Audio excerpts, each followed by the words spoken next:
Mr Speaker, my questions to the Premier.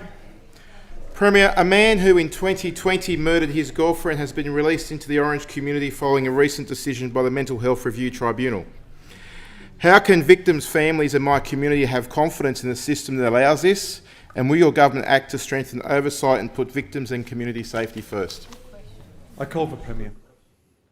I thank the member for Orange for his question. I know it's an issue that he cares passionately about. He's raised the particular circumstances in the House several times, and I know that he's met with my colleague, the Attorney General and the Minister for Mental Health about these questions. As a result of advocacy from the member for Orange, the government recently changed the law in relation to the tribunal, expressly providing for the tribunal to impose conditions prohibiting access to social media for forensic patients while on release or on leave, and requiring, and this goes to the question of release, requiring a current or former judicial officer to be included in the tribunal panel when making these decisions, other than escorted leave, of course, Mr Speaker, for forensic patients.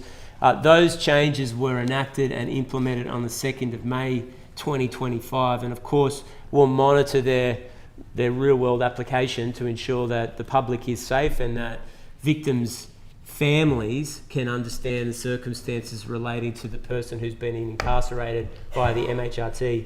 Mr Speaker, we've also allocated $8.3 million to the Mhrt's operational costs so that victims and their families can better communicate with the authority, particularly in relation to release, supervised release, the future determination, the administrative determination of that patient, whereas we've got concerns about communication relating to family members and victims and the Mhrt. Look, we'll be monitoring it to see whether these make a material difference and change for victims, survivors of this, what can be terrible, terrible crimes. I understand the member for Orange's passion in relation to this, and we're prepared to make further changes to keep the public safe if they're warranted.